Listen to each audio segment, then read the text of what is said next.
Boa tarde a todos. Eu quero agradecer à BACT ao convite para fazer a curadoria dos talks da SP Weekend, Art Weekend, e dar as boas-vindas a todos. Bom, o título dessa mesa de abertura toma emprestada uma mensagem pública das Guerrilla Girls, um coletivo feminista anônimo, que criou esta bandeira, digamos assim, para fomentar a consciência no mundo da arte sobre uma história da arte dominada por homens.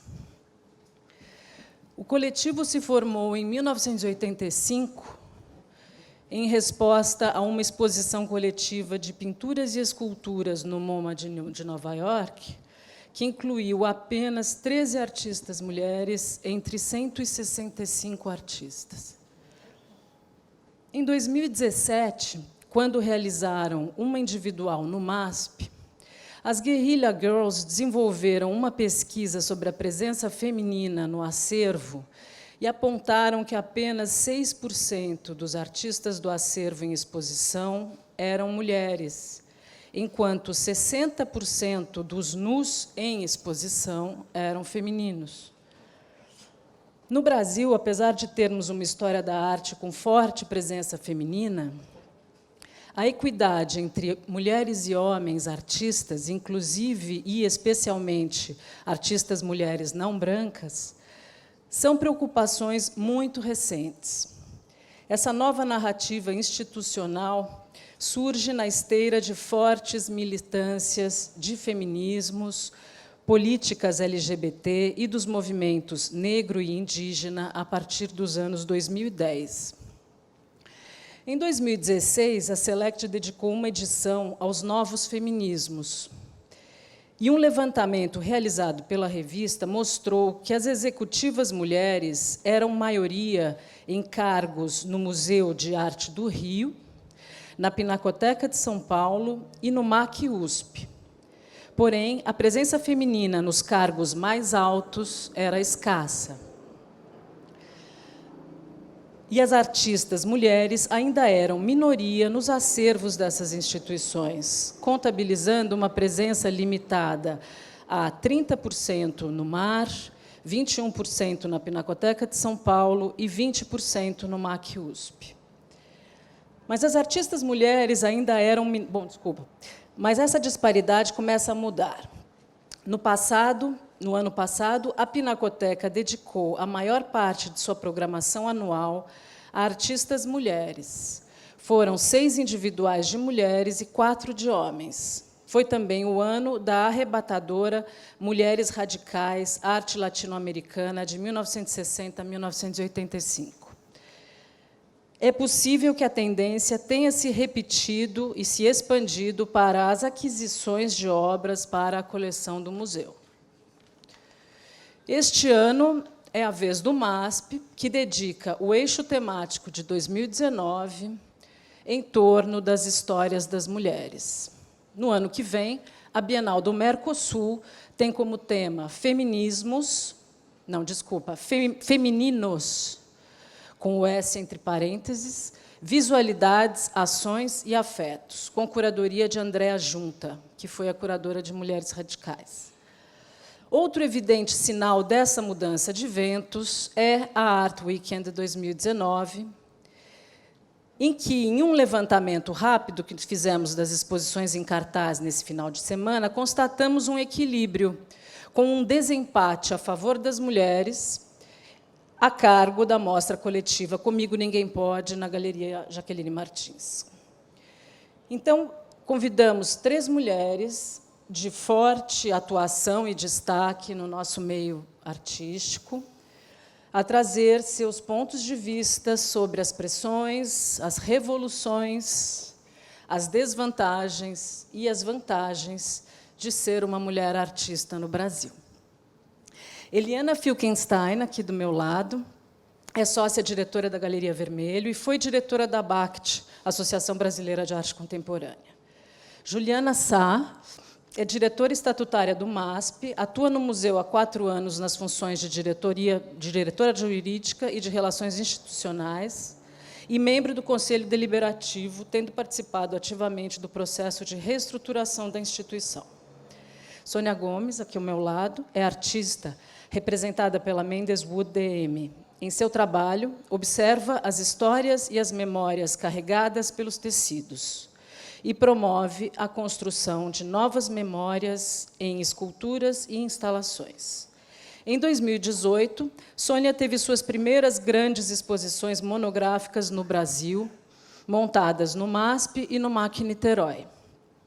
Com a agenda cheia de exposições neste ano e no próximo, integra a coletiva Artista, o substantivo no feminino, em breve na Galeria Arte Edições, e, em 2020, estará na 11ª Bienal de Liverpool. Este ano, Sônia vive uma nova experiência a partir de seu trabalho, que ela me contou essa semana. Sua obra está servindo de referência para arte educadoras da rede pública de ensino que trabalham para reprocessar e desconstruir situações de preconceitos raciais e de gênero sofrido por mulheres e mulheres negras. Eu convido, então, a Sônia a nos contar sobre essa experiência e sobre a militância que é fazer o seu trabalho.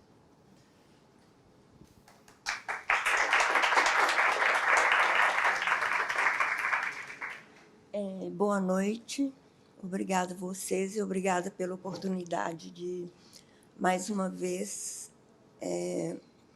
apresentar o meu trabalho para outro público que não seja apenas da galeria. Isso é muito importante para o artista.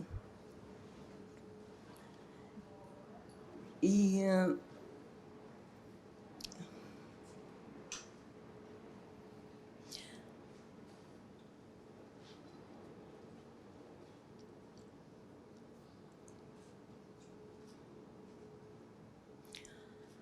a minha forma de comunicar é mais pelo meu trabalho. Eu não sou muito assim de falar a primeira vez que eu estou falando aqui em público.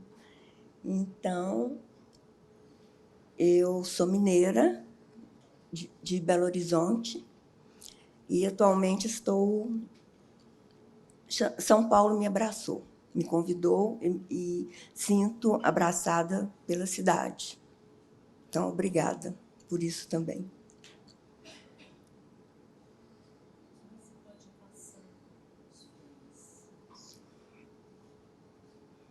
Então, vou apresentar o meu trabalho e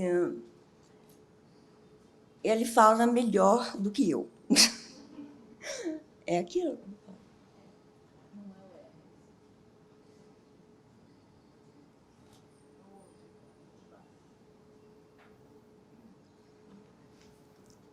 Essa foi uma amostra do MASP o ano passado, 2018.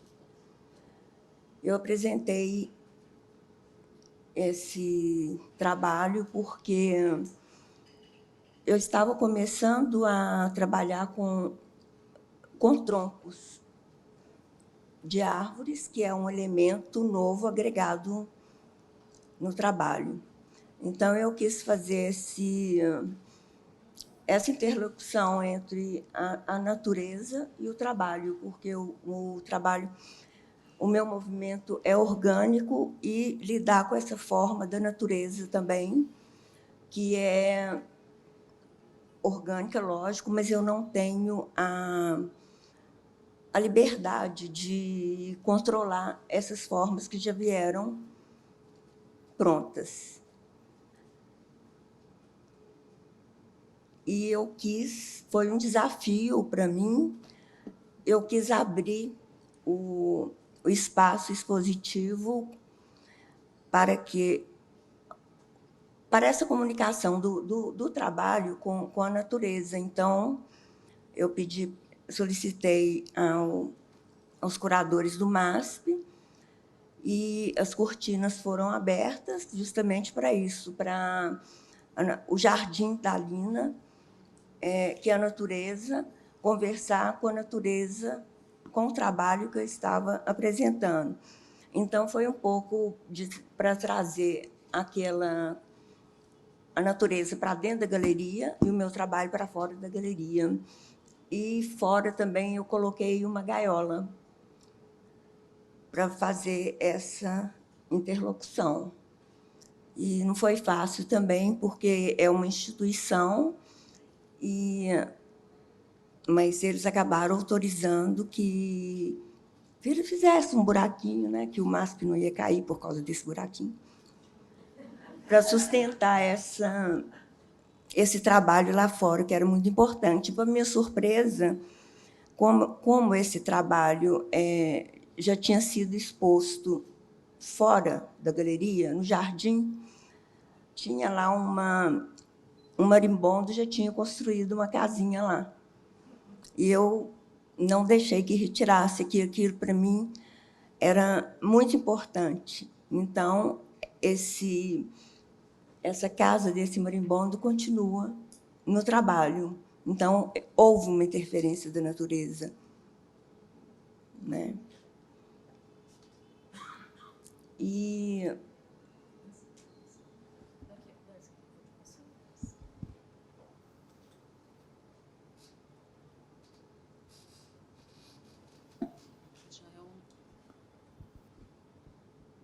essa exposição foi do MAC Niterói.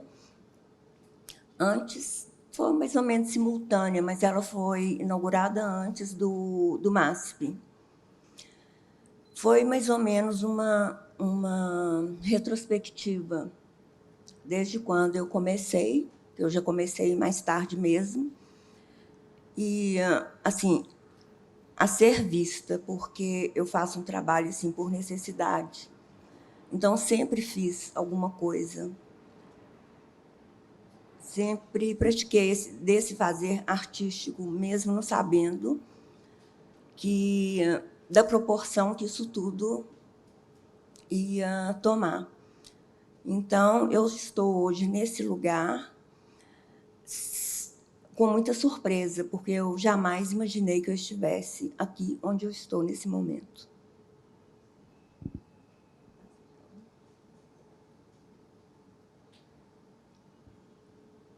Também do MAC.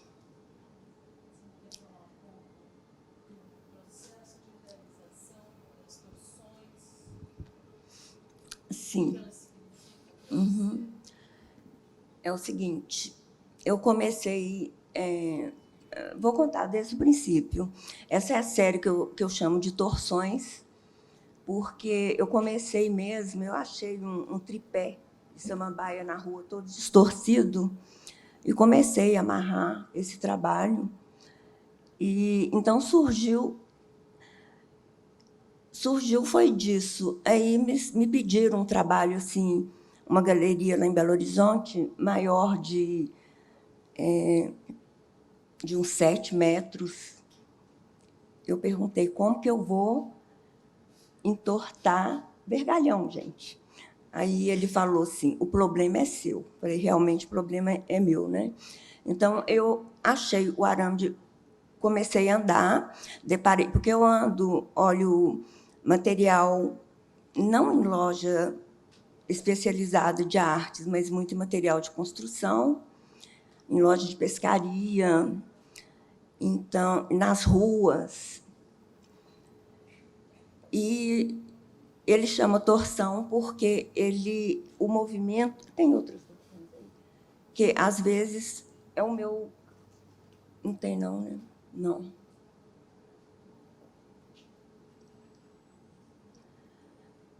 Eu faço o movimento das torções até com o corpo. É o de um fio só, de um arame, eu vou torcendo, contorcendo, e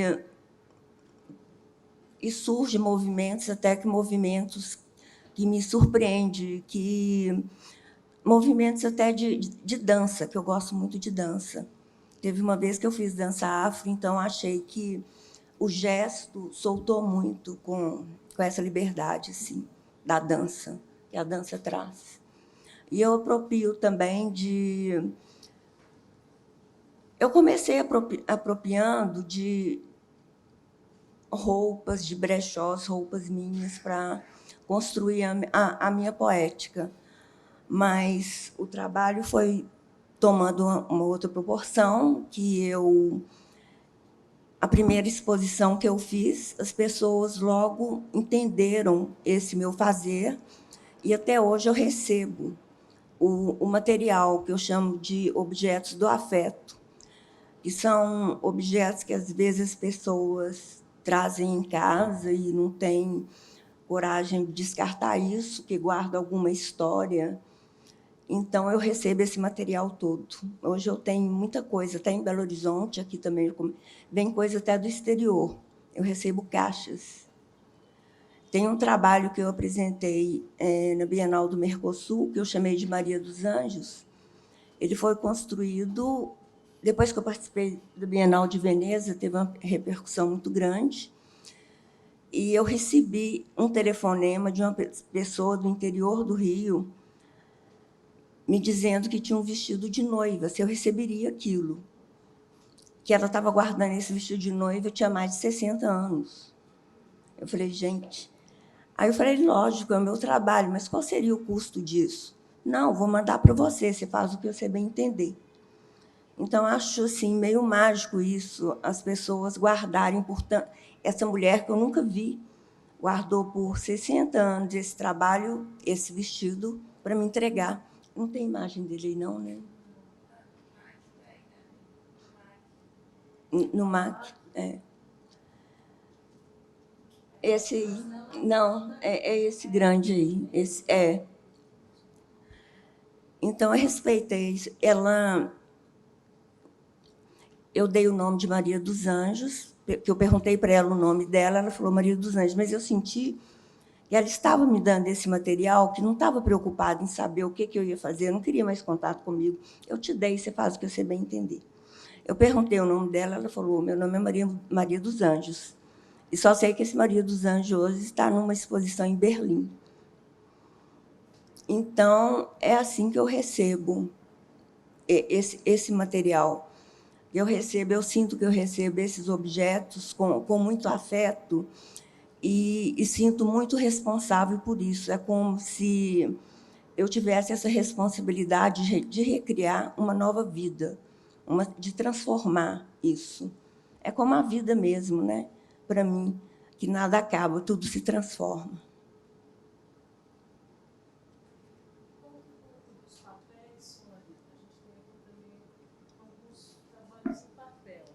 Pode voltar a esse.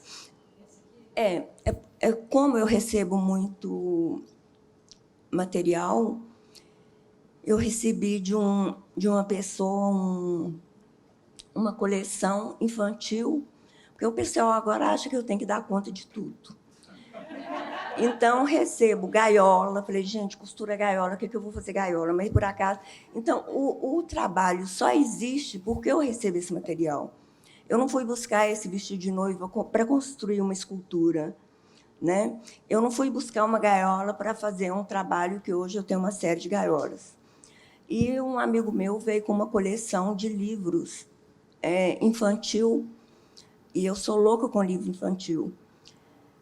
Então, eu estou fazendo esse livro. Assim, é tudo uma coisa só, coisas que o pessoal traz e que eu faço as interferências em tudo e vai surgindo um novo trabalho. Então, é como fio, que o negócio não acaba. Eu acho que eu tenho material para 200 anos.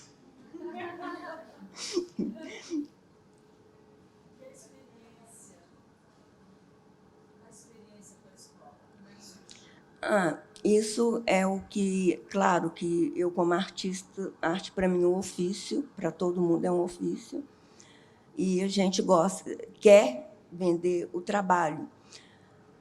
Mas as respostas que eu estou tendo, além de galerias e instituições, está sendo assim, muito emocionante para mim, porque isso são imagens que eu dou um print no Facebook, no Instagram, nas redes sociais, eles postam. Então, assim, releitura do trabalho da Sônia Gomes, e geralmente são escolas públicas, né? E já tomei conhecimento de livros didáticos que já estão sendo adotados por escolas públicas. Então, isso é muito gratificante. E tem um depoimento também, assim, por eu ser negra, eu sinto que eu estou sendo muito... É como se fosse um espelho para os outros artistas e para os negros, porque se eu estou aqui, eles podem estar também, já que nós estamos no mês da consciência negra, né? Então, eu vejo muito isso. Aqui tem muitas mulheres, muitos homens, muitas pessoas, mas negro só eu. Então, eu sinto falta dessas pessoas junto de mim. E até... Você fez aquele áudio? O áudio da menina?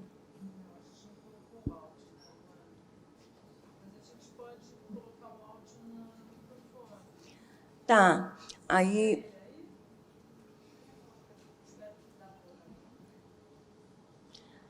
E foi um áudio que eu recebi de uma arte educadora, que eu gostaria que vocês ouvissem, e serve muito para quem diz que esse negócio de racismo, que não existe racismo no Brasil, e foi uma coisa que me emocionou até a mim muito. Eu não sabia que o racismo estava nessa proporção. Vai dar para colocar?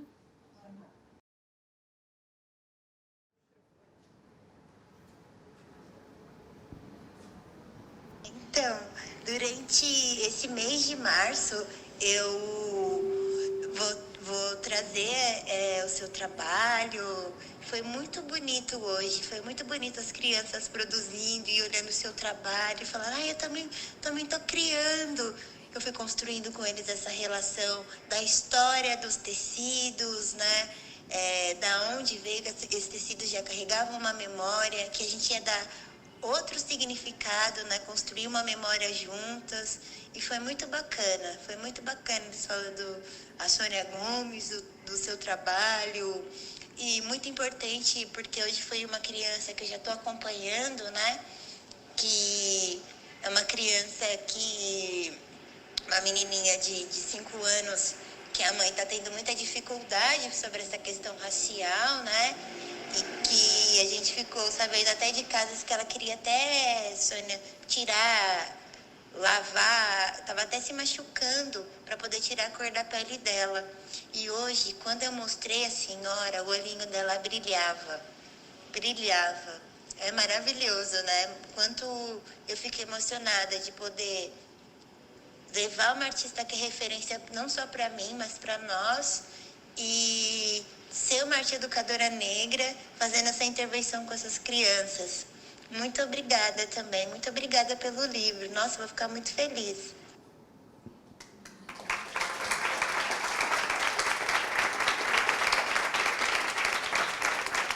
Obrigada, Sônia.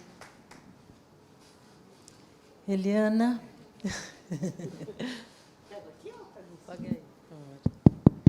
Vamos passar para o outro PowerPoint aqui.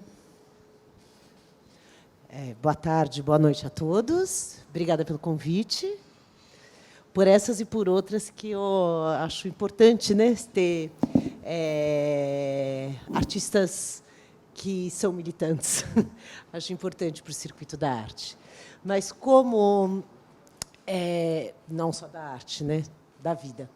Como eu sou galerista, quando a Paula me convidou para vir aqui, eu pensei em trazer trabalhos de artistas que lidam com questões ligadas ao feminismo. Calma aí, como é que eu faço isso? Assim. Então, eu selecionei o trabalho de 3 artistas. São trabalhos produzidos recentemente, mas que falam aí de uns 100 anos de história. E vou contar um pouquinho deles para vocês, e depois a gente pode abrir para perguntas, acho que no final da fala. Então, esse é um trabalho de 2017 da Marila Dardot. Eu não sei se fica claro que isso são fardos. Não, só tem essa foto. Ah! Como eu volto?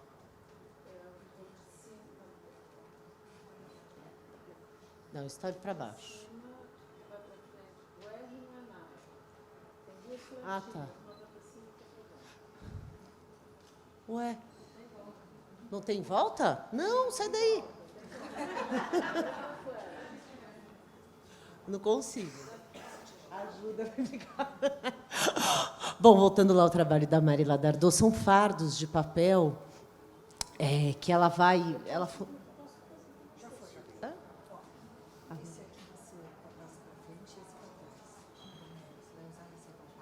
Obrigada. São fardos de papel que ela pegou de restos de gráficas. A intenção da Marila era fazer um totem que tivesse peso, mas também fizesse referência a uma parede. Dentro desses totens, não sei se dá para ver, tem livros. Tem 15 livros que foram censurados na ditadura portuguesa na década de 70. Esse trabalho foi apresentado em Lisboa. Ela mora lá hoje em dia e ela fez esse trabalho lá. E a exposição inteira falava de censura e tinha esse foco na censura de livros de mulheres. E o que ela queria desse trabalho era pensar um pouco, né, quem escolhe o que a gente vai ler? Quem que escolhe? O que é o dito, o que não é o dito? Vamos passar para baixo aqui. Esses trabalhos faziam parte da exposição, mas eles não têm tanto a ver com o nosso assunto. Esse é um trabalho chama Transbordação, da Doris Mack. Ele é um trabalho de 2018. Para realizar esse trabalho, a Dora faz uma convocação pública. Ela pede para as pessoas que tiverem interesse participar da obra. Existe toda uma preparação onde essas mulheres ficam ali em algumas conversas, tomando chá. E a proposta é que, ao sentir vontade, elas urinem. Para a Dora, ela acha importante que... Porque uma das primeiras controles que a gente tem quando criança justamente é da bexiga, né? A gente ensina a criança a não fazer xixi na cama. E também, na idade avançada, é um sinal de descontrole, né? Muitas vezes a bexiga já não consegue responder aos nossos pedidos. E o que ela fez aqui foi essa muralha de mulheres que iam, você não percebia, e aos poucos elas iam urinando e você via aquilo saindo pelo chão. Aqui dá para ver as manchas, enfim. A última artista que eu trago é a Carla Zaccanini. Ela fez, de 2010, acho que ainda continuando, ela trabalhou com as sufragetes. Ela começou se interessando pelo assunto. As sufragetes era um movimento que abarcava muitas mulheres, mas uma das líderes desse movimento, que era Mary Richardson, ela era formada em artes. Ela fez artes em Londres em 1910. E a pesquisa da Carla é bem focada nela. Esse primeiro trabalho, Elements of Beauty, conta a história, do ponto de vista da Carla, do que foi esse movimento que clamou e teve sucesso pelo voto das mulheres na Inglaterra. Isso aqui são páginas de livro. Eu vou contando um pouco as ações das sufragetes conforme a gente for passando. Elas entravam em museus e elas depredavam obras de arte. A mais famosa foi essa alegoria do Velázquez, que justo a Mary Richardson entrou na... eu acho que foi na... Deixa eu ver se tem aqui.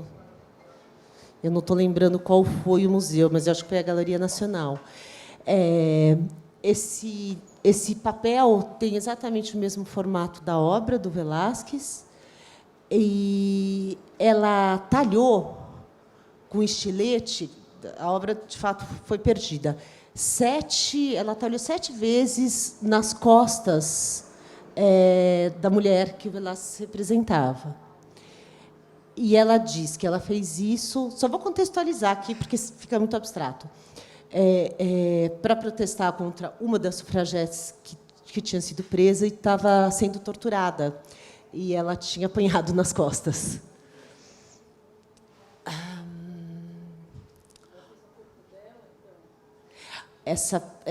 Uma outra sufragete foi presa e torturada no presídio. Esses cortes representam... o que elas fizeram... Deixa eu ver se consigo voltar.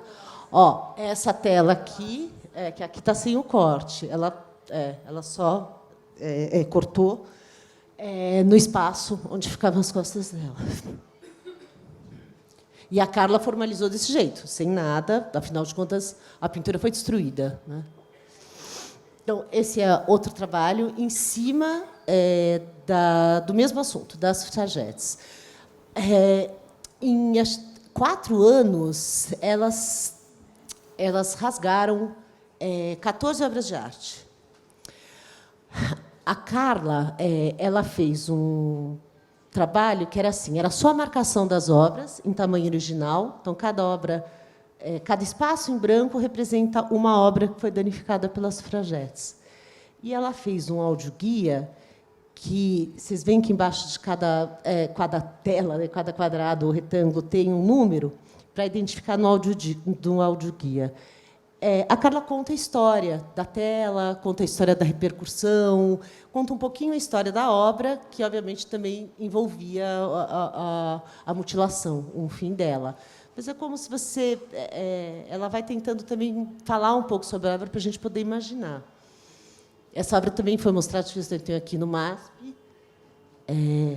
acho que foi 2015. Bom, aqui um outro trabalho, também da mesma série. A Carla resgatou, através de pesquisa, os instrumentos que as sufragetes usavam para ir aos museus fazer as ações dela. Inclusive, isso aqui é demais, é uma bengala que tem uma bala. Chacoalhava a bengala, saía a bala. Isso é 1917. E ela, enfim, mandou fazer, tentando reproduzir mais fielmente como eram esses instrumentos. Esse trabalho está em cartaz agora no MASP, e o que ela fez aqui foi pesquisar jornais da época, como os jornais trabalhavam, né, como eles colocavam essas ações das sufragetes, né? E os textos são variadíssimos, né? Desde textos de militância feministas pedindo voto até duras críticas por ter feito, né, isso, destruído essas obras. E, por fim, a última obra que eu vou mostrar é um trabalho que a Carla já faz. Ela fez o primeiro trabalho dessa série há 10 anos, chama Alfabeto Fonético Aplicado, e ela trabalha em cima daquele alfabeto de navegação, onde a letra A é alfa, B, beta, que é um alfabeto onde você não pode errar, né? Você toma esse cuidado, né? Como ele é para navegar no meio do mar, não pode errar. Ela criou um outro alfabeto com palavras que são entendidas hoje como internacional, né? Já assim, não usou mais o alfabeto original. E a maneira que a gente lê esse trabalho é pela primeira letra, né? Como se fosse, então, M de magenta, E de Éden, I de íris, M de magenta. E o que está escrito aí é em espanhol. Não, em inglês, deixa eu ver. Eu vou falar em inglês, tá? Mas eu acho que aqui está em espanhol. Está em espanhol. Não, I care more for justice than art. Quê? Me importa mais a justiça que o arte. Em espanhol. A Mary Richardson, ela foi julgada pelos crimes que ela cometeu, e quando ela estava no meio do julgamento, ela falou essa frase, né? Porque, enfim, foi questionado isso lá no meio do tribunal, e ela era uma artista, né? E ela deu esse depoimento, e ela transformou esse depoimento num trabalho. Acho que acabou aqui de imagem, acabou. Eu trouxe mais textos e mais imagens dos trabalhos, eu não quis me alongar sobre eles, mas achei interessante trazer uma artista jovem como a Carla, que resgata um acontecimento, né, da década de 10 do século passado, a Marilá, que fala da década de 70, de uma ditadura que não aconteceu só em Portugal, e a Dora, que, para mim, é muito o dia de hoje, né? Acho que ela está falando do hoje. É isso que eu trouxe para vocês. Obrigada. Obrigada, Eli. Acho que só um minutinho, assim, antes de passar a palavra para a Juliana Sá, deixa eu quebrar um pouco a ordem das coisas e vou aproveitar e vou fazer uma pergunta. Porque me ocorre que assim, a contundência dessa produção, né, pós-ano 2000, esse ativismo, esse trabalho que se refere à condição da mulher de uma maneira bem explícita e, muitas vezes, disruptiva, é uma prática que a gente vê muito menos no trabalho de gerações anteriores, né? Quer dizer, das gerações, vamos dizer, do alto feminismo, que nos anos 60, 70, as artistas brasileiras, elas estavam muito, a produção das artistas brasileiras era muito em função de uma defesa de direitos humanos, por conta da resistência e do enfrentamento à ditadura militar, no Brasil, isso, né? Quer dizer, como nos Estados Unidos e na Europa não tinha ditadura, talvez realmente a mulher, né, a artista mulher nos anos 60 e 70, tinha uma produção muito mais afirmativamente feminista do que acontecia no Brasil. Então, a gente realmente, nessa geração que a Eliana traz, é muito surpreendente em relação a uma produção dos anos 70 que, sim, tem referências ao feminismo, mas não com essa contundência, porque a preocupação era realmente a luta pelos direitos humanos de uma maneira geral, né? E a gente vê, além dessa produção artística, cada vez mais a produção institucional, os programas, as programações, né? Quer dizer, não só os artistas, mas os curadores, os diretores de instituição, os programadores, enfrentando essa questão do ativismo feminista. E eu queria saber, você, como galerista, como isso impacta no seu trabalho como galerista, na Galeria Vermelho, especificamente. Em termos de programação, se isso tem algum tipo de reflexo, enfim, no trabalho com as artistas, na escolha das pessoas representadas, enfim, ou alguma busca de exposições que tratem essas questões. Como é que é o seu diálogo com as artistas como galerista, digamos? Preocupada com essas questões. Tá. Nós, né, na galeria, não vamos atrás de assuntos específicos. Realmente acho que nem nunca se passou pela minha cabeça. Porém, as galerias têm um recorte.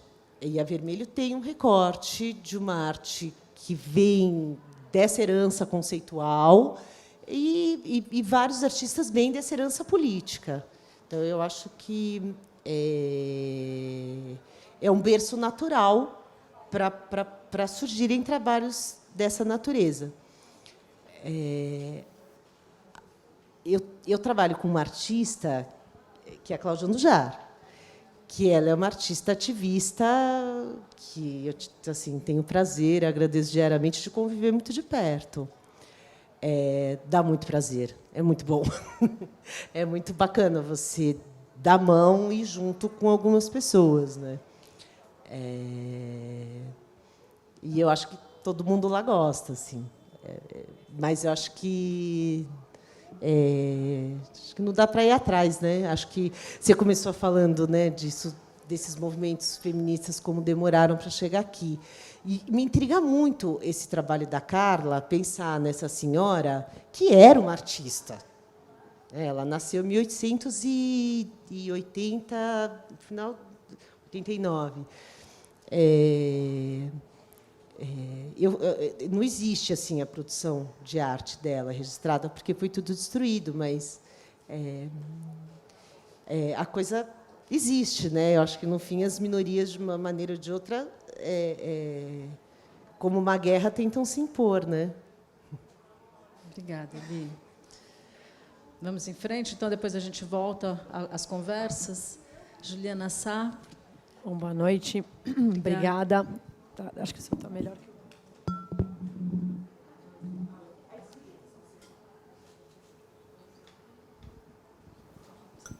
Boa noite, obrigada, está melhor.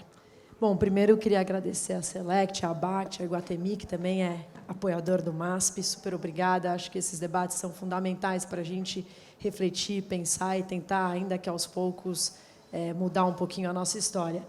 Eu não fiz uma apresentação porque eu venho com mais dados concretos e números. Eu achei que fosse ficar muito chato depois de ver a arte genial da Sônia e sabia que, muito provavelmente, a Eli traria para cá também algumas artistas. Vocês ficarem vendo numa sexta-feira à tarde números, vocês iam dormir. Então, achei melhor eu falar os números de uma forma um pouquinho mais animada para a gente não cair no sono. Bom, enfim, a perspectiva da minha fala é um pouquinho diferente da delas. Eu sou diretora de uma instituição cultural, o MASP, como elas já disseram, e o que eu quero abordar aqui, na verdade, eu acho que eu dividiria em 3 eixos. O primeiro eixo é o eixo exatamente das instituições culturais no mundo. O Brasil, a gente tem pouca informação, você deu parte dela aí, mas é mais difícil você investigar os números, os sites, as informações não estão lá. Mas você consegue ter muita coisa do Reino Unido e muita coisa dos Estados Unidos. E aqui eu queria, nesse primeiro eixo, falar de instituição, depois, no outro eixo, falar das políticas dessas instituições, que acho que se dividiriam em 2. Uma é expor as mulheres artistas e a outra, mais importante, é adquirir mulheres artistas para fazerem parte de seus acervos permanentes. E um último eixo, que eu acho que é o das galerias e a presença das artistas nas galerias. Eu vou começar pelo último, porque eu até falei para a Eli que ela deu muita sorte hoje, porque a Galeria Vermelha é a que tem a maior representação de mulheres das 12 maiores galerias de São Paulo. Tem 41% de artistas mulheres representadas. A média dessas 12 galerias, apesar de 10 das 12 terem líderes mulheres, donas, enfim, 10 das 12, a média é 27%. É um número muito pequeno, é muito triste. E a que tem mais tem só 13% de mulheres representadas. Então, isso acho que é um número para a gente refletir, para a gente parar para pensar, não só os galeristas, mas acho que os colecionadores, as próprias instituições, de que forma a gente consegue fazer quase um colecionismo ativista, em que a gente, quando forma a nossa coleção, os museus, quando eles formam as deles, de alguma forma a gente consegue mudar esse cenário. Então, acho que tem um lado deles, mas tem um lado aqui, uma lição de casa para a gente também. No que se refere às instituições culturais, é muito interessante, tem um artigo muito recente, na verdade, tem 2 que eu me baseei, um de março, do Washington Post, uma pesquisa profunda de como são as instituições culturais dos Estados Unidos, e outra, uma recente matéria da ArtNet, liderada pela Jessica Morgan, que é uma pessoa fenomenal da Dia Foundation, uma amiga, uma colega, e uma pessoa que está fazendo história. A partir desses 2 estudos, que se aprofundam um pouquinho mais de como isso funciona lá fora, a gente consegue ver que há uma grande ilusão de que as coisas estão mudando de uma forma radical. Até uma frase que eu gostei muito, é um reformismo e não uma revolução. E a reforma, ela tarda, ela é mais devagar, ela acontece, mas a gente tem que ter mais paciência. A revolução ela é mais radical, ela pode ter consequências muito mais complexas, mas ela é mais rápida. Eu não vou entrar aqui no mérito de nenhuma das duas, mas só foi uma frase que me chamou muito a atenção de um diretor de Baltimore. Nos Estados Unidos, hoje, nos últimos 10 anos, em termos de aquisição e em termos de exposição, somente 11% das aquisições das 10 maiores instituições nos últimos 10 anos foram de artistas mulheres, e somente 14% de exposições monográficas foram com artistas mulheres. Isso é muito relevante, porque eu estou falando dos últimos 10 anos, significa que de 2009 para cá, eu não estou falando de 1980, o número é menos do que 20%. Em termos de liderança dessas instituições culturais, também chama muita atenção. Dos 10 maiores museus dos Estados Unidos, em termos de orçamento, apenas tem uma diretora mulher. E dos 25 maiores, só 3. No Reino Unido, dos 30 maiores, 4 são mulheres. O Reino Unido está tendo uma pequena mudança, porque como uma mulher assumiu o lugar do Nicolas Serota em 2017, aos pouquinhos as coisas estão mudando. Então, Serpentine já tem uma mulher, a Frieze já tem uma liderança de mulher, mas isso ainda está caminhando a passos muito lentos. Isso tudo é importante porque o que eu vi assim um pouquinho desse estudo é que política pública é importante nesse momento. Então, em Washington, uma revolução recente está acontecendo, por conta do Smithsonian, que tem uma relação com o poder público muito grande. Então, pela primeira vez na história, a National Gallery tem uma líder, uma diretora mulher, e lá é dos poucos lugares em que a maioria hoje das diretoras são mulheres. É interessante que lá acontece a mesma coisa que aqui. A maior parte das funcionárias são mulheres, mas as lideranças ainda são de homens. Apesar dos Estados Unidos ser quase 50% de lideranças mulheres também, aí tem um outro aspecto que chama a atenção. É a disparidade salarial. A diferença de salários entre os diretores homens e mulheres das instituições culturais chega a 25%. É um número ainda muito grande. Existem algumas ações que estão sendo ajuizadas. A ação mais recente é do time de futebol americano, futebol mesmo, soccer, que eles ajuizaram uma ação para igualdade de pagamentos com o time masculino. Mas, de novo, é uma reforma que a gente tem que ter paciência e que ela deve acontecer, mas a passos muito lentos. Outra coisa que me chamou a atenção, eu também queria dividir com vocês, acho que poucos devem saber, Yale fez um levantamento recente de que tipo de artistas se colecionam e que tipo de artistas se publicam. E eles chegaram à conclusão que os artistas que se formam juntos, são contemporâneos, as publicações feitas sobre eles, nos próximos anos, os de homens chegam a 2 ou 3 vezes mais do que publicações feitas por artistas mulheres contemporâneas a esses homens. E outra coisa que me chamou muita atenção também é que, nos últimos 10 anos, quase nada foi adquirido de arte de 1946 para trás, até 1800.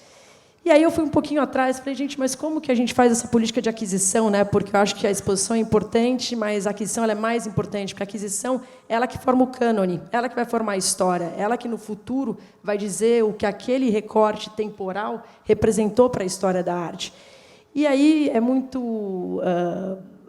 na verdade, eu indaguei, muito curioso que, apesar de haver dinheiro para essas aquisições, há uma resistência muito grande. Perguntar por que eles não adquirem obras de 1900, de 1800. 1800, as obras, os valores não são caros, porque não tem pesquisa. Você não tem estudo sobre essas artistas mulheres. Essa é uma das razões que a gente está em cartaz no MASP com a exposição Histórias das Mulheres. São mulheres antes de 1900. Então, são artistas que tinham o mesmo talento, elas tinham reconhecimento na época em que elas trabalhavam, inclusive pintavam retratos como homens, faziam parte das cortes como homens, e elas foram esquecidas, elas foram apagadas, e por isso que elas não têm valor.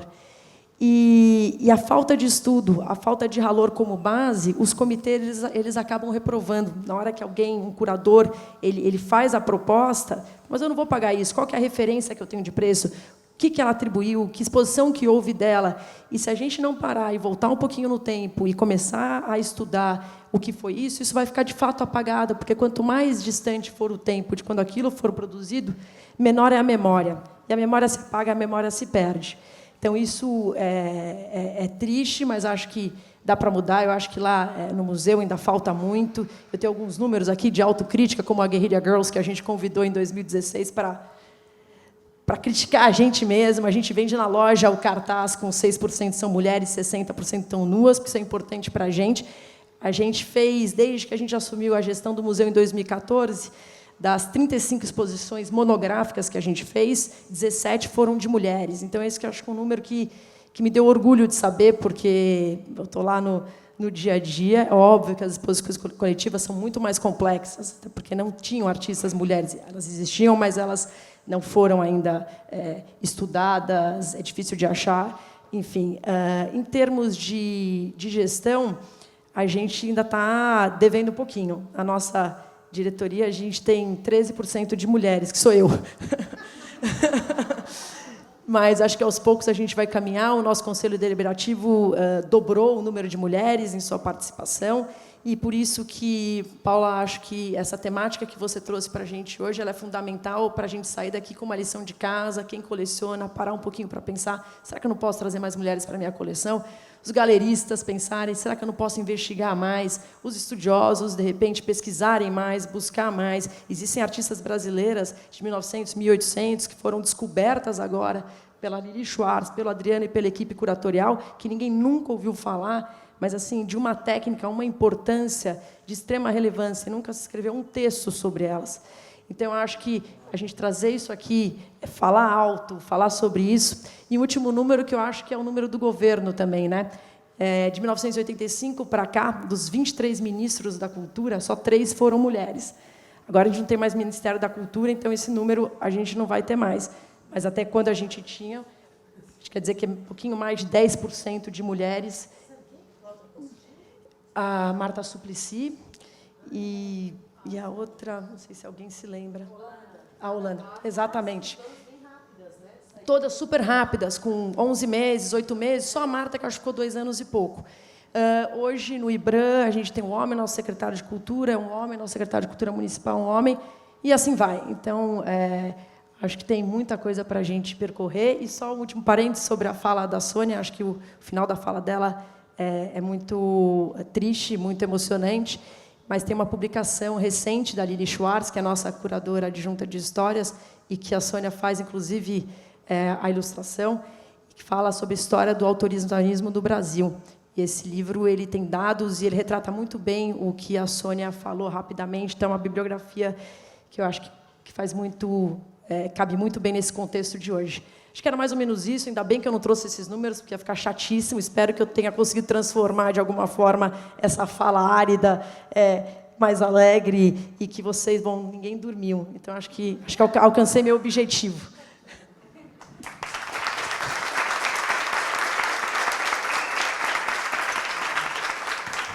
Obrigada, Juliana. Bom, pegando embalo, então, da tua fala, incrível, assim... A sua habilidade com números é realmente admirável.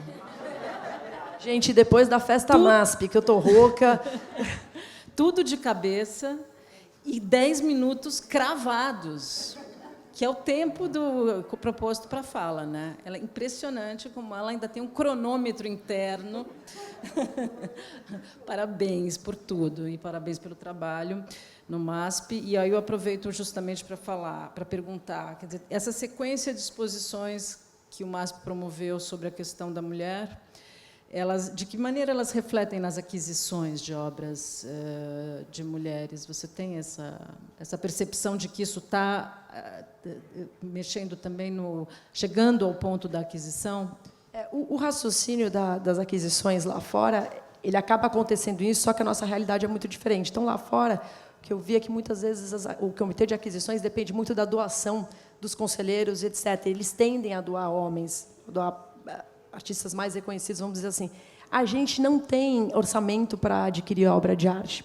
Então, a gente realmente depende de doações. A gente pegou o museu, como todo mundo sabe, numa situação deficitária relevante. Esses últimos 5 anos foram 5 anos de acertar as contas, mas a gente tem um comitê cultural e o Adriano, e que a gente tenta, de todas as maneiras, tentar convencê-los a doar obras de arte de artistas mulheres. Essas últimas 2 exposições, Histórias Feministas, Histórias das Mulheres, Histórias Feministas, obviamente, as obras mais recentes, a gente está tentando convencer quase todas as artistas que participaram a doarem as obras. Então, eu espero que isso aconteça. Em Histórias Afroatlânticas, a gente teve ali... Bom, a Sônia doou uma obra maravilhosa, que ficou exposta nos Cavaletes. A gente teve doação da Rosana Paulino. E as artistas têm cada vez... Ana Maria Maiolino doou obra. Eu não tenho um número exato, mas não por uma questão de política. A gente depende muito da generosidade. Eu espero que, no futuro, tenho certeza que isso vai acontecer, a gente vai ter um comitê de aquisições e a gente vai ter dinheiro para fazer isso. Mas hoje a gente não tem essa sorte. Maravilha, obrigada. Bom, eu vou fazer uma pergunta para a Sônia, e aí a gente vai abrir as perguntas para todos os participantes deste encontro. Sônia, voltando àquela questão, vamos dizer, levantada pelas Guerrillas Girl, o grande mote desse encontro é que elas colocam aquela pesquisa, né, de que, vamos dizer, a maioria das obras expostas nas instituições são mulheres nuas pintadas por homens, né? Aí, a Andréa Junta, né, quando ela fez a exposição das mulheres radicais, ela comenta muitos trabalhos daquela exposição, dizendo que o que está exposto ali naquela exposição das mulheres radicais é a mulher olhando para o próprio corpo, olhando com um olho interno, né, a sua subjetividade e as experiências do seu corpo. Quer dizer, então, a gente tem aqui um salto, né, entre aquela idealização do corpo da mulher pelo olho masculino e o olho feminino que olha para a sua subjetividade e as experiências do seu próprio corpo. Eu vendo o seu trabalho, ele me remete muito a essa questão do corpo. As torções me remetem a entranhas, por exemplo. Então, eu queria entender de que maneira você também funciona com esse olho interno também funciona na sua produção. Olha, existe isso, essa leitura mesmo. Tá? Essa leitura, o trabalho é muito orgânico, mas eu não saberia te responder porque esse grito ele é intuitivo. Não é uma coisa que eu queira me expressar assim, consciente. Eu sei que existe esse grito, mas é totalmente intuitivo. Você disse que também trabalha com os afetos, as doações, e aquele material que você recebe, ele vem carregado de vida, de histórias e de subjetividades dos outros, né? Então, eu estava perguntando aqui da sua subjetividade, do seu olhar para a sua subjetividade, mas você também trabalha com a subjetividade do outro, quando você recebe o material carregado de memória, né? E como é que fica o vínculo com esse outro depois dessa entrega? Quer dizer, ele se desfaz e ele se transporta totalmente para o trabalho, o trabalho ele mantém um vínculo com aquela pessoa que doou ou não? Assim? Eu penso que as histórias de pessoas estão ali. Então, a partir daquilo, eu faço outra história. Eu não estou preocupada com a história da pessoa. Então, as pessoas vão se encontrar ali, sabe? Porque é muita história, é muita coisa. E, às vezes, eu fico vendo as pessoas se procurando naquele emaranhado de histórias. Uma vez eu vi uma pessoa assim, olha o botãozinho do vestido da minha avó aqui. Então, assim, está lá. E eu penso também que é um trabalho de linguagem universal. Fala sobre a mulher, né? Porque é um trabalho feminino. As pessoas, sem me conhecerem, está explícito ali que o trabalho é de uma mulher e negra. Onde está a negritude? do trabalho? Eu penso que são nas amarrações, principalmente nas cores. E no fazer também, na costura, na artesania, nas amarrações, né, também, porque eu lembro que, quando eu era jovem, eu queria ter um menino só para amarrar ele nas costas. Eu acho linda aquela amarração, quando a mãe carrega o menino nas costas. Então, eu sempre fui fascinada por essas amarrações, e elas estão no trabalho. Maravilha.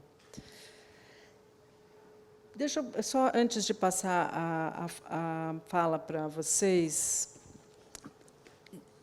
pegar um aspecto também que não entrou aqui na... Eu queria ver com a Juliana se a gente pode falar da Juliana colecionadora. Porque a Eli fofocou que você que você tem uma coleção de artistas mulheres. Eu queria saber como é que é, você contar um pouco dessa tua coleção. Assim, são só artistas mulheres? É maioria mulher? Como é que começou? De onde vem esse impulso? Enfim. É o que eu falei ali de um colecionismo ativista, é o que eu tento fazer. Então, lá atrás, comecei a colecionar, não me desfiz das coisas dos homens, elas foram para outro lugar, mas minha coleção é só de mulher mesmo.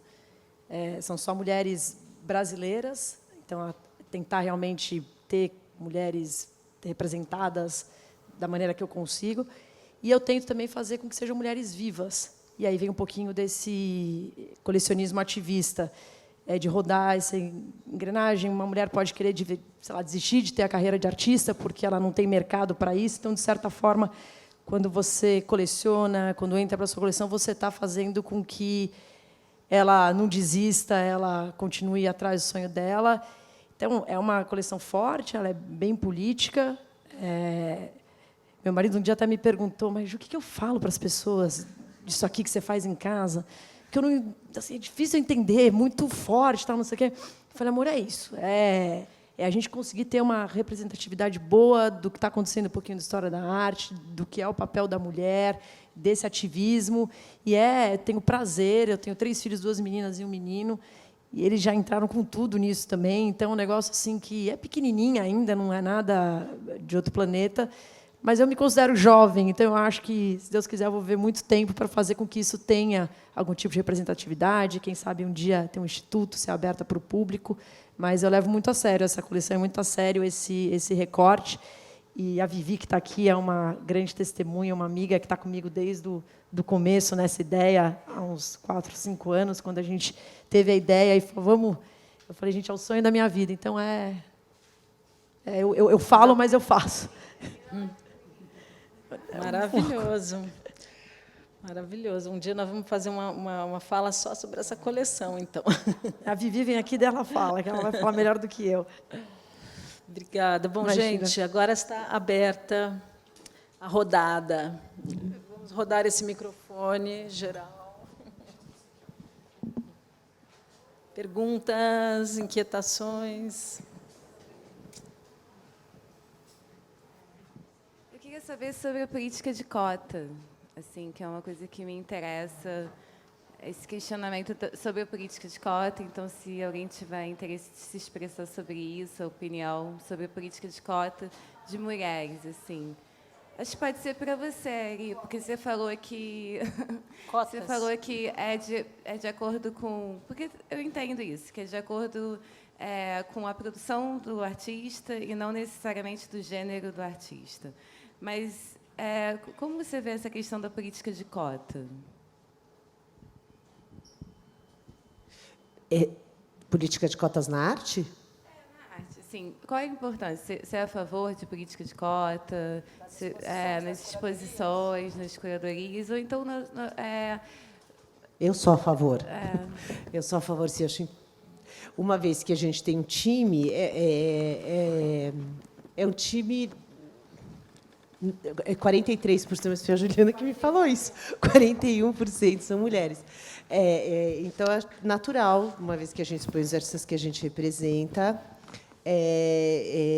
que seja balanceado. Mas a gente pensa assim nisso. 3 posições de homem, não, vamos dar uma variada, em idade, em gênero, em assunto.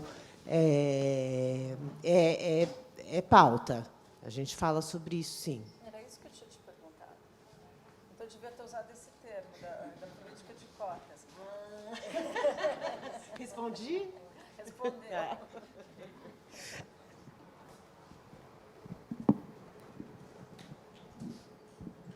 Eu sou Gabriela Nojaim, artista visual. Também estou participando da São Paulo Weekend com a Galeria Simone Cadinelli. E eu queria só colocar aqui uma questão, que eu tive alguns problemas com uma publicação de um trabalho no site do Pipa, e que é muito importante. Eu, quando faço uma exposição numa galeria individual de uma mulher, é muito importante que a gente também tenha o comprometimento de vários artistas apoiarem o trabalho, entendeu?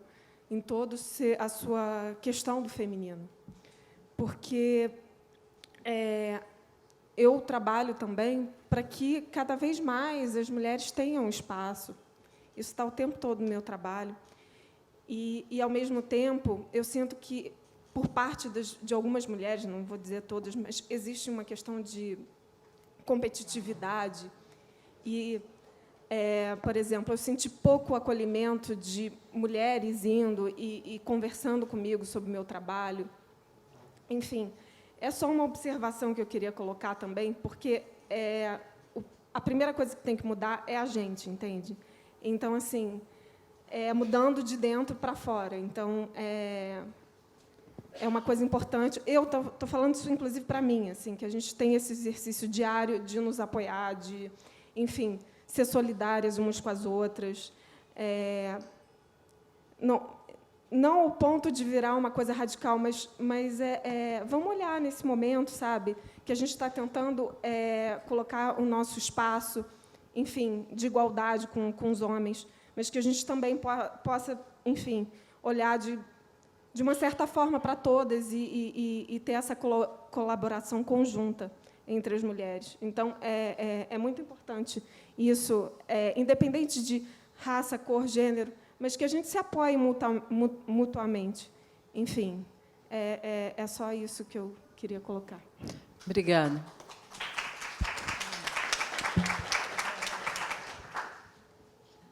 Alguma outra pergunta? Juliana, Eliana, Sônia, vocês querem comentar, perguntar entre si? Luana. Uma pergunta. Eu acho, pensando na fala dela agora, que é importante também pensar nessa política de cota, não só para o lado do feminino versus masculino, mas também tem várias outras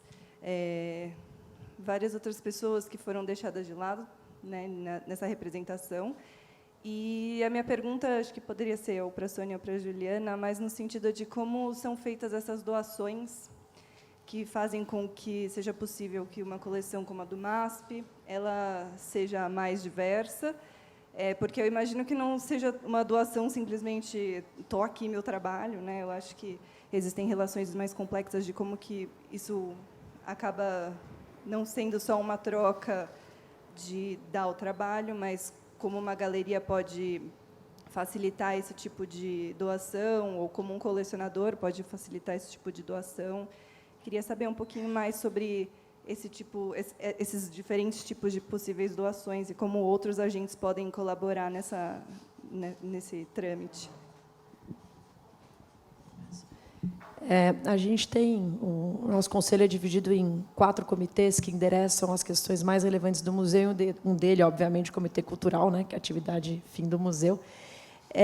Hoje a gente ainda vai terminar todo o nosso plano museológico, todas as regras, mas a política que a gente adota é a seguinte: as obras que passaram por exposições elas são muito bem-vindas no nosso acervo.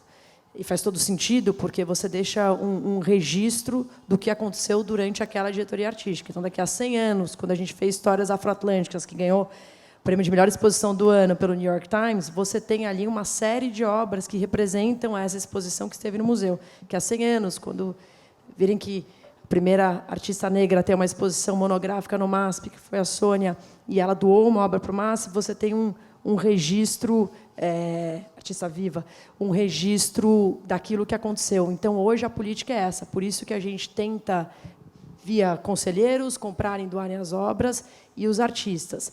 Obviamente que isso não é o suficiente. Então, de fato, os conselheiros doam outras obras, mas elas passam por esse comitê, por esse colegiado, porque uma obra que entra no acervo do MASP ela acaba sendo legitimada, de certa forma, e existe limitação de espaço.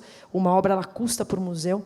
Você tem seguro, você tem, enfim, vários outros encargos. Então, a gente tem todo um cuidado de, enfim, aprovar ou não a doação, mas a ideia é que tudo que tenha passado entre para o acervo do museu. Quanto mais, melhor nesse aspecto, até porque é coerente, né? A gente que escolheu a exposição, que parte dessa exposição fique conosco. Posso fazer uma pergunta? Já. Eu achei muito interessante, acho que é uma colocação, pode ser uma pergunta também, talvez para a Paula. Eu fiquei muito impressionada e acho sempre muito importante, muito relevante que nesses encontros a gente trabalhe com fatos, né? Então, acho que a Juliana trouxe aqui uma fala muito objetiva e acho que acho que isso faz a diferença. Informação faz a diferença, né? Então, acho que a partir do momento que a gente quer mudar alguma coisa, a gente precisa ter informação precisa sobre o estado, né? Qual é o estado em que nós nos encontramos para que a gente possa propor uma mudança. Então, quando você trouxe dados dos Estados Unidos, né? Quantas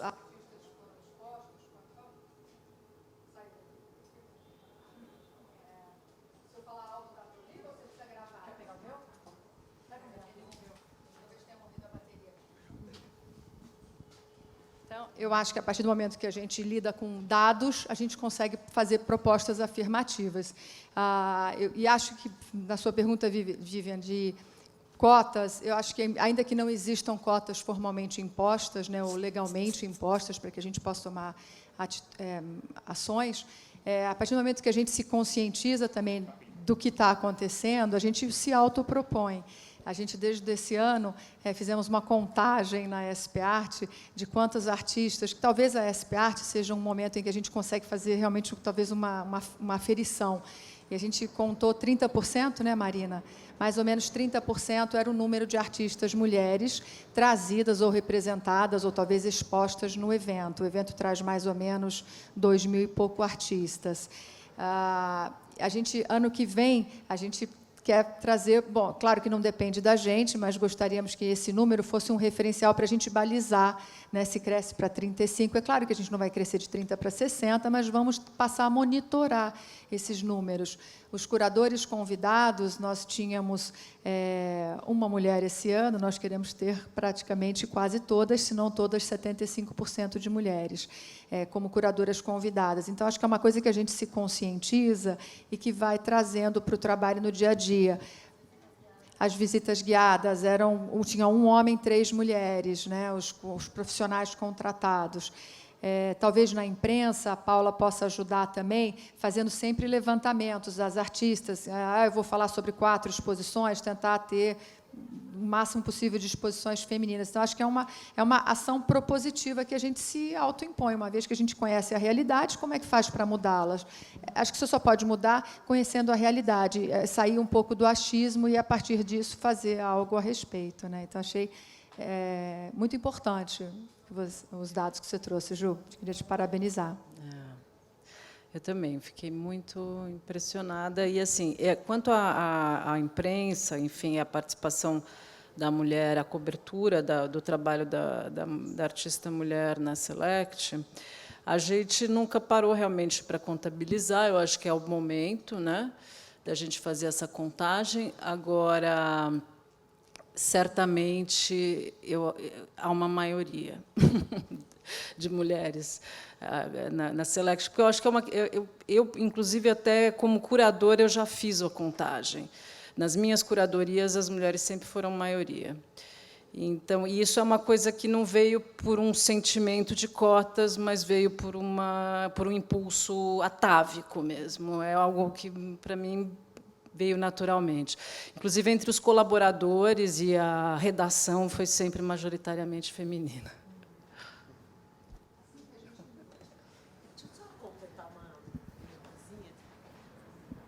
Pensando nessa fala da Fernanda, quando eu vi exposições Mulheres Radicais, eu fiquei um pouco chocada, porque eu achava que eu conhecia a arte latino-americana. E, conversando com as curadoras, eu falei isso. Falei, eu não conheço mais da metade desses artistas.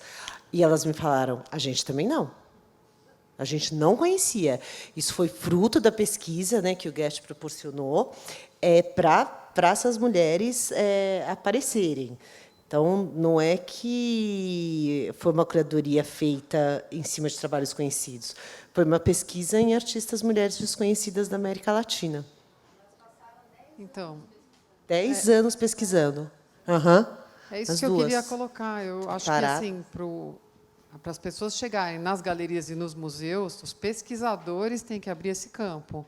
Porque o artista não vai até a galeria, até o museu. Existe todo um processo de pesquisa que precisa começar na base. Porque, senão, você continua sempre as mesmas pessoas legitimadas, tudo igual, com um jogo de cartas marcadas sempre.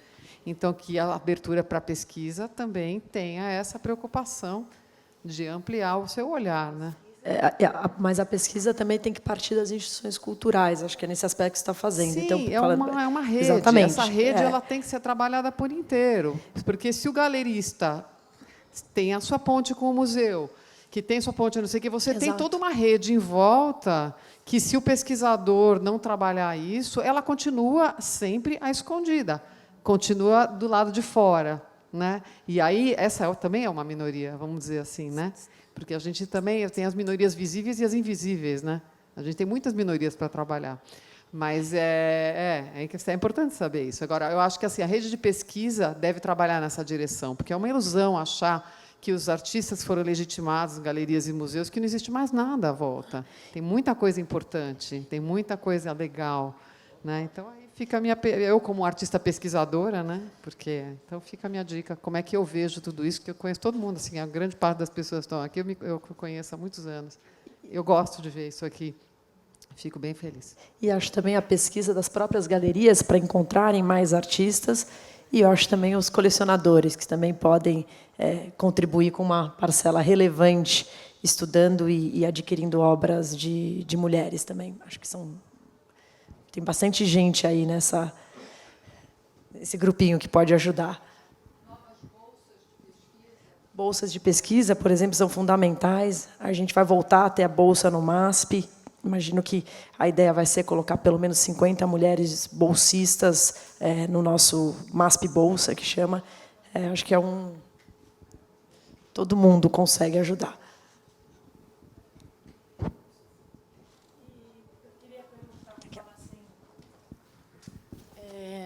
Eu sou artista e eu queria uma sugestão de vocês, como é que a gente pode contribuir ou ficar mais exposta em evidência para fazer esse círculo acontecer, né? Está todo mundo engajado, todo mundo tem as mesmas vontades, e eu queria uma sugestão. Como artista,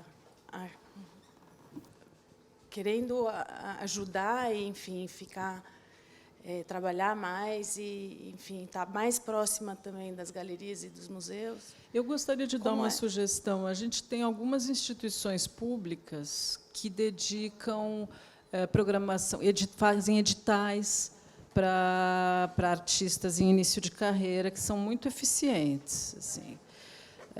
O Centro Cultural São Paulo e o Paço das Artes. Quer dizer, são uma instituição ligada ao município e a outra ligada ao Estado. Então, é uma grande sorte que São Paulo tem essas duas ferramentas. Eu acho que tem que ficar... São dois editais importantes. Eu acho que tem, enfim, tem toda essa questão dos editais, que a gente tem pouquíssimos no Brasil. Né? A gente tinha editais na Funarte que foram cortados, enfim. Mas mas eles funcionam como um início de giro mesmo da produtividade do artista em início de carreira, que, a partir dessas instituições públicas, eles vão ter a atenção de galeristas, museus, etc. Mas é esse o caminho das pedras, né? Você fazer os editais. Mas hoje, com a tecnologia, você pode ficar exposta muito mais fácil. Pode. Aí é uma outra ferramenta, né? Não, aproximar os artistas, mesmo os novos, os que estão em começo de carreira. Eu já estou um pouquinho já na estrada. Eu acho que deveria ter um pouco mais. Eu trabalho num prédio ali no centro e tem 27 artistas consagrados, como a Ana Prata, o Bruno Ney, tem várias pessoas ali, e ali virou Um celeiro. um centro. Um celeiro. E ainda você tem que fazer esse caminho para que você fique... Não, às vezes o próprio artista cria, tem os artist run spaces, por exemplo, isso é uma novidade também. Quer dizer, os artistas estão criando os seus espaços de ação, porque é muito difícil realmente encontrar o seu lugar ao sol. Acho que estamos todos aqui batalhando para isso, né? Então, eu acho que é uma questão de criatividade mesmo. Quer dizer, tem que ser criativo, tem que lutar muito, batalhar, abrir seu espaço, entendeu? E acho que assim, os espaços de artistas são uma boa alternativa também. E talvez, se eu puder complementar, Paula, nós fizemos uma entrevista recentemente com o Paulo Fomposer, um outro artista muito jovem, eles têm 20 anos de diferença, eu esqueci o nome dele, Samuel, onde ambos falavam um pouco da relação deles com o Instagram, né, como alavancar, ou como usar as ferramentas de tecnologia a favor, né, ou para divulgar o seu trabalho, né? E o Samuel foi muito explícito nisso. Ele falou assim, na verdade, acho que ele foi descoberto pelo Instagram. Ele hoje está na Galeria Kogan Amaro, mas ele tem um trabalho independente da galeria, onde ele se promove e mostra o trabalho dele através do Instagram. Boas fotos. Outra artista é a Rosa Luz, né? Rosa Luz, Também. Boa, bem lembrado, que você Também, pôs na capa da Select no ano passado. O canal de expressão da Rosa Luz era o YouTube. YouTube, acho que tem hoje possibilidades outras, né, que não os editais, bem lembrado da Paula, o Estado de São Paulo deu 2 milhões, mas talvez usar, não é fácil, o Instagram a seu favor, para divulgar o seu trabalho. De repente você descobre uma legião e alcança, na verdade, muito mais gente do que o universo da galeria. Aliás, as galerias estão usando agora as redes sociais também para aumentar o espaço expositivo delas, né? O alcance, não o espaço positivo, o alcance delas, né? Então, acho que fica a dica também. Bom, gente, eu acho que agora já chegamos na 1h30 programada para esse evento. Se a gente tiver uma última pergunta, e aí encerramos. Boa noite. Não é uma pergunta, eu queria aproveitar essa fala sobre como os artistas podem buscar novas soluções, e vocês falaram de criatividade. Meu nome é Mirla e eu faço parte do Mini Roteiro de Ateliês, que é uma iniciativa agora do Art Weekend. Não sei se vocês viram, foi uma coisa que aconteceu no último minuto. Então eu queria aproveitar e convidar vocês para conhecer, tem agora aqui nesse folderzinho os nossos endereços, e aí para vocês conhecerem outras pessoas que estão buscando essa visibilidade. Acho que o Art Weekend realmente fica como um espaço de encontro, né, entre todas essas instâncias de quem está produzindo, fazendo, pesquisando, comprando, enfim, quem faz arte no país. Então, estou muito feliz de fazer parte desse movimento aqui. Então, obrigada pela presença de todos. Obrigada, Eliana.